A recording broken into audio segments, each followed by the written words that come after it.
You're the love of my life. Hi guys, I'm back. I'm John Patrick G. Suarez at saka ngayon, yung topic namin ngayon ay past life at saka present life. At saka ngayon guys, o yung past life natin. O marami tayong lapsi sa buhay. May kasalanan tayo na magdesisyon ng hindi pinag-iisipan.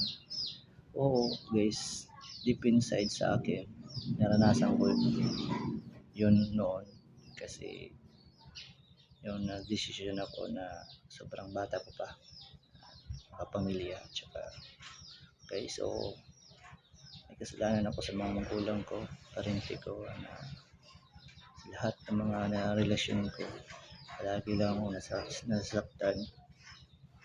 Oo, marami na akong babae na pinapakilala sa magulang ko pero wala, puro sila na sinaktan nila ako. At saka sa ngayon guys, narealize ko din sa present ko na natutunan ko lahat na magbago, bubuhin ko yung buhay ko. At saka sa ngayon, present life ko, nasa trabaho na ako. At saka sa ngayon, may asawa na ako. Malapit na din yung kasal ko, February 14. At saka sa ngayon, sa pamilya ko, gawin ko yung lahat para matatag yung relasyon namin. So yung mga past natin guys, kalimutan na natin.